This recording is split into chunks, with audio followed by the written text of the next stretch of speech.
முதல் பட்ஜெட் தாக்கல் ரொம்ப சூப்பராகவே நடந்துச்சுன்னே சொல்லலாம். சூப்பராக நடந்துச்சு. என்னங்க நடந்துச்சு புரியல. ஏன்னா ஆல்ரெடி நம்மளுக்கு 10 லட்சம் கோடி கடன் இருக்கு. எல்லாத்துக்குமே லேபிள். அதை இப்ப லேப்டாப்புக்கு என்ன பேர் வச்சிருக்கீங்க? வெற்றி மடிக்கணினி இருந்திருப்போது. வெற்றி தானே. அதே மாதிரி வெற்றி திறன் பயிற்சி திட்டம். இப்படிங்க மக்களுக்கு இலவசம் கொடுத்துக்கிட்டே இருந்தா அது நல்லா ஆட்சியா? நீங்க இலவசம் கொடுக்கலையா? அது நம்ம நீங்க இலவசம் கொடுக்கவே இல்லையா? ஏஐ நகரம் உருவாக்குறதுக்கு ஒரு சூப்பரான திட்டம் கொண்டு வந்திருக்காங்க. அதை பத்தி தெரியுமா உங்களுக்கு? தெரியுங்க. 5 கோடி ரூபாய் எவ்வளவு பெரிய தொகை அது. அதிக கடன் வாங்கினாதான் அது நல்ல ஒரு பட்ஜெட்டுங்கிறீங்களா? அதிகம் கடன் வாங்கினான்னு சொல்ல வரல. மக்களுக்கு இலவசங்களை கொடுக்கறத விட அவங்களுக்கு நம்ம வேலை வாய்ப்பை ஏற்படுத்தி கொடுத்தோம்னா அவங்களே அவங்கள வந்து பாத்துப்பாங்க. இதுக்கு முன்னாடி தொழில்திறனுக்கு மத்த கட்சிகள் எதுவுமே செலவு செய்யலன்னு சொல்றீங்களா? அவங்க திட்டங்களே அறிவிக்கலன்னு சொல்றீங்க. நீங்க நார்மலாவே போய் பொதுமக்கள் கிட்ட கேட்டீங்கன்னா எங்களுக்கு இலவசமே வேண்டாம். இன்னைக்கு சட்டமன்ற கூட்டத்தொடர்ல தாவேகா அரசு பதவியேற்ற பிறகு நடந்த முதல் பட்ஜெட் தாக்கல் ரொம்ப சூப்பராகவே நடந்துச்சுன்னே சொல்லலாம். சூப்பரா நடந்துச்சு. என்னங்க நடந்துச்சு புரியல. ஏன்னா ஆல்ரெடி நம்மளுக்கு 10 லட்சம் கோடி கடன் இருக்கு. இதுல ஏகப்பட்ட திட்டங்களை அறிவிக்கணும். அது நல்லதுதான். இதுல ரொம்ப சூப்பரா இருக்கிறதுக்கு அப்படி என்ன ஸ்பெசிபிக்கா தாக்கல் பண்ணிருக்காங்க? நீங்க கொஞ்சம் சொல்லுங்க. 2.5 மணி நேரமா மக்களுக்கு தேவையான பட்ஜெட்டை அறிவிச்சிருக்காங்க. அதுல சூப்பரான விஷயம் எதுவுமே இல்லைங்கிறீங்களா? 2.5 மணி நேரமா பட்ஜெட்டை வாசிச்சிருக்கிறாரு. சரி, இந்த பட்ஜெட்ல சொல்லப்பட்ட திட்டங்கள் பெரும்பாலும் பாத்தீங்கன்னா பழைய அரசுகள் கொண்டு வந்த திட்டமா தானே இருக்குது மேக்சிமம். நீங்க என்ன சொல்லுவீங்க? பழைய அரசு கொண்டு வந்த திட்டத்தை எல்லாத்தையும் நிறுத்தி வச்சுட்டு இப்ப புது அரசு புதுசா திட்டங்கள் அறிவிக்க போறாங்க அப்படின்னு சொல்லுவீங்க. நாங்க உங்களுடைய திட்டங்களை நாங்க மக்களுக்கு சென்றடைய தானே செய்யறோம். நாங்க அதை தடுத்து நிறுத்தல. இல்ல நிதியமைச்சர் மரிய வில்சன் சொல்றாரு, அவரே அவர் வாயால சொல்றாரு, இந்தியாவிலேயே வளர்ச்சி அடைந்த தமிழகம், இந்தியாவிலேயே முதலிடம் தமிழகம் அப்படின்ற ஒரு விஷயத்த அவர் குறிப்பிடுறாரு. இதற்கு யார் காரணம்? தாவேகாவா? ஆட்சிக்கு 1.5 மாசம் தானே இருக்கு. இதுக்கு யார் காரணம்? பழைய ஆட்சிகள் தான் காரணம். பழைய கழக ஆட்சிகள் தான் இதுக்கான முக்கிய காரணம். திருமணமாகக்கூடிய பெண்களுக்கு 1 சவரன் தங்கம், பட்டுப்புடவை இதெல்லாம் தர்றாங்க. இதெல்லாம் ஒரு நல்ல திட்டம் இல்லையா? அதான் எதிர்கட்சி தலைவர் உதயநிதி ஸ்டாலின் அவர்கள் சொல்லியிருக்கிறாரு, எல்லாத்துக்குமே லேபிள். அதை இப்ப லேப்டாப்புக்கு என்ன பேர் வச்சிருக்கீங்க? வெற்றி மடிக்கணினி இருந்திருப்போது. வெற்றி தானே. அதே மாதிரி வெற்றி திறன் பயிற்சி திட்டம். இது எல்லாமே இதற்கு முன்னாடி எல்லாமே பண்ணியிருக்கிறாங்க. கடைசியா திமுக ஆட்சி நிறைய திட்டங்களை அறிவிச்சு செயல்படுத்திருக்கிறாங்க மேக்சிமம். இப்ப நீங்க கொடுத்த வாக்குறுதிகள்லாம் என்னாச்சு? அதை சொல்லுங்க முதல்ல. உள்ள பார்த்தாதான் தெரியுது எந்த அளவு நிதி இருக்கு எல்லாங்கிறது இப்பதான் தெரியுது. இப்போ நம்ம எல்லாத்தையும் செயல்படுத்த தான் போறோம். சரி, எதையும் செயல்படுத்தாம இருக்க போறது கிடையாது. டைம் கேட்டிருக்கீங்க. 2 வருஷம் திட்டங்களை நாங்க கொடுத்த அந்த வாக்குறுதி நிறைவேற்றுறதுக்கு 2 வருஷம் டைம் கேட்டிருக்கிறீங்க. அதுக்கு அடுத்த 2 வருஷத்துல அவ்வளவுதான் கடந்து போயிடும். அப்புறம் அடுத்த சட்டமன்ற தேர்தல் வந்துடும். இப்படியே கடந்து எல்லாரும் டைம் கேட்டு அப்படியே தள்ளி போக வேண்டியதுதான். எப்படிங்க மக்களுக்கு இலவசம் கொடுத்துக்கிட்டே இருந்தா அது நல்ல ஆட்சியா? நீங்க இலவசம் கொடுக்கலையா? அது நம்ம இலவசம் கொடுக்கவே இல்லையா? அப்படி கிடையாது. இலவச திட்டங்கள் தானே கணக்குல சேருங்க. மடிக்கணி ஆகட்டும், சைக்கிள் ஆகட்டும், மோதிரம் ஆகட்டும், இது மாணவர்களுக்கு தேவையான ஒரு விஷயம் தாங்க. மாணவர்களுக்கு கல்விக்காக செலவிடுற ஒரு எவ்வளவு செலவு பண்றீங்க? 44,500 கோடி ரூபாய் செலவு பண்றீங்க. அதே இது கடந்த ஆட்சியில எவ்வளவு ஒதுக்கீடு பண்ணாங்க? இதை விட கிட்டத்தட்ட அதிகமா தான் செலவு பண்ணிருக்காங்க. இருக்கிறதுக்கு காரணம் நம்ம அப்படின்னா சரி, நிதி நிலையை சரி பண்றதுக்கு என்ன திட்டம் இருக்கு?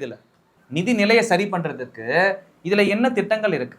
3 வருஷம் முயற்சி செஞ்சா கிடைக்கக்கூடிய முதலீட்டு ஈர்ப்புகளை 30 நாள்ல முயற்சி செஞ்சு அதை கிடைக்க செஞ்சிருக்காங்க தாவேகா அரசு. இதை விட என்ன செய்யணுங்கிறீங்க?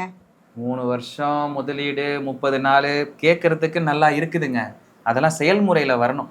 செயல்முறையில மக்கள் பயன்பாட்டுக்கு போகணும். தொழில்கள் உருவாகணும், உற்பத்திகள் பெருகணும். அதெல்லாம் பெருகி முடிச்சாதான்.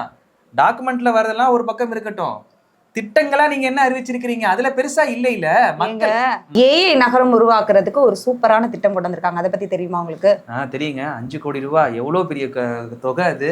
5 கோடி ரூபாய்க்கு ஆமா ஏங்க ஒரு ஏஐ சிட்டி கிரியேட் பண்றது அப்படின்னா அது இந்தியாவிலேயே பாத்தீங்கன்னா ஒரு முக்கியமான விஷயமா அவங்க சொல்றாங்க.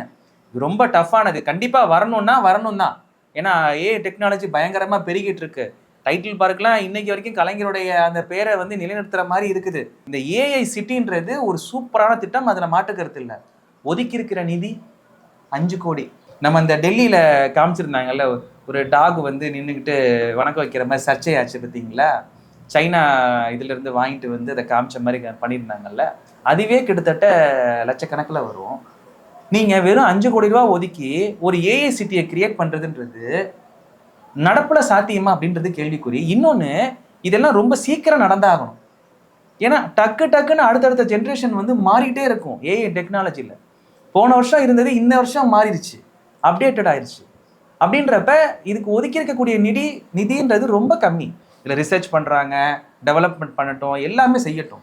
ஆனால் நிதியெல்லாம் கம்மின்னு தாங்க சொல்ல முடியும். அதிக கடன் வாங்கினாதான் அது நல்ல ஒரு பட்ஜெட்டுங்கிறீங்களா? அதிகம் கடன் வாங்கினான்னு சொல்ல வரல. ஏற்கனவே 10 லட்சம் கோடி கடன். இதுல கொஞ்சம் முடிஞ்ச அளவுக்கு அந்த நிதிநிலை சரி பண்றதுக்கு திட்டங்கள் இருந்துச்சுன்னா இந்த 10 லட்சம் கோடி கடனுக்கு யாரு பொறுப்பு, யாரு காரணம்? சரிங்க, இதே காரணத்தை விட்டுருங்க. நீங்க அதான் சொல்லிட்டீங்கல்ல, முன்னாடி இருந்த ஆட்சிகள் தான் காரணம், எல்லாமே காரணம் அப்படின்னு சொல்லிட்டு சொல்லியாச்சு. சரி, நீங்க வந்து அப்படி என்ன பண்றீங்க? இலவசங்கள் நீங்கள் தானே அறிவிக்கிறீங்க. எது முக்கியமானது, எது தேவையானதோ அதை அறிவிச்சிருக்கோம். அந்த நிதிநிலையை சரி பண்றதுக்கு உங்கள்கிட்ட திட்டங்கள் கிடையாது. இது நிதர்சனமான உண்மை. அதை நீங்க ஏத்துக்கங்க. நீங்க எதிர்காலத்துல இதுக்கான திட்டங்கள்லாம் அழகா சொல்லுவாங்க, அப்ப பார்த்து தெரிஞ்சுக்கலாம். நம்ம வேற ஏதாவது ஸ்பெசிபிக்கா இருந்தா ஏதாவது சொல்ல முடியுமா? இஸ்லாமியர்களோட ஹஜ் பயணத்திற்கு தமிழக அரசு ஏற்கனவே 25,000 ரூபாய் மானியம் கொடுத்து வந்த நிலையில இன்னைக்கு சட்டமன்ற கூட்டத்தொடர்ல நடைபெற்ற பட்ஜெட் தாக்கல்ல தாவிக அரசு 10,000 ரூபாய் அதிகப்படுத்தி கிட்டத்தட்ட 35,000 ரூபாய் மானியம் ஒதுக்கியிருக்காங்க. 12,500 மெக்கானிக் வேலை செய்யறவங்களுக்கு மின் வாகன மெக்கானிக் பயிற்சி அளிக்கிறதுக்கு 3 கோடி ரூபாயை ஒதுக்கியிருக்காங்க. இதுல இருந்து நீங்க என்ன தெரிஞ்சுக்கிறீங்க? திட்டங்களை அறிவிச்சிட்டே இருக்கீங்க, இதெல்லாம் செயல்படுத்துவீங்களான்ற ஒரு சந்தேகம் இருக்குது. அதாவது மக்களுக்கு இலவசங்களை கொடுக்கறத விட அவங்களுக்கு நம்ம வேலை வாய்ப்பை ஏற்படுத்தி கொடுத்தோம்னா அவங்கள வந்து பாத்துப்பாங்க. இதுக்கு முன்னாடி தொழில்திறனுக்கு வந்து மத்த கட்சிகள் எதுவுமே செலவு செய்யலன்னு சொல்றீங்களா? அவங்க திட்டங்களே அறிவிக்கலன்னு சொல்றீங்க? நீங்க நார்மலாவே போய் பொதுமக்கள் கிட்ட கேட்டீங்கன்னா எங்களுக்கு இலவசமே வேண்டாம், மாத சம்பளத்தை அதிகப்படுத்தி கொடுங்க, வேலை வாய்ப்பை ஏற்படுத்தி கொடுங்க, இப்படிதான் கோரிக்கைகளா இருக்கும். இது சொல்லல மட்டும் இல்லாம செயலையும் இருந்துச்சு அப்படின்னா மக்களுக்கு ரொம்ப நல்லா இருக்கும். பொதுமக்களும் சரி, உங்களை போன்றவர்களும் சரி, கொஞ்சம் டைம் கொடுங்க இந்த அரசுக்கு. சப்போர்ட்னா என்ன? நாங்க வந்து காத்திருக்கணும். இந்த 5 ஆண்டு காலம் முடிகிற வரைக்கும் நாங்க காத்திருக்கணும். 5 வருஷம் நாங்க வெயிட் பண்ணணும், ஆட்சி முடிஞ்சிடும். அதுக்கப்புறம் பாத்தீங்கன்னா இதற்கும் வந்து காரணம் வந்து திமுக தான், அதிமுக தான் சொல்லிட்டு போக போறீங்க. ஏங்க, நீங்க எந்த அளவு தவறு செஞ்சிருக்கீங்கிறத தெரியல, கண்டுபிடிக்கிறதுக்கு இவ்வளவு நாள் ஆகுதுன்னா அப்ப எவ்வளவு தவறுகள் செஞ்சிருப்பீங்க நீங்க சொல்லுங்க. வரக்கூடிய நாட்கள்லாம் எப்படி இருக்குன்றதை நாமளும் பார்க்கத்தானே போறோம், பார்ப்போம், பார்க்கலாம்.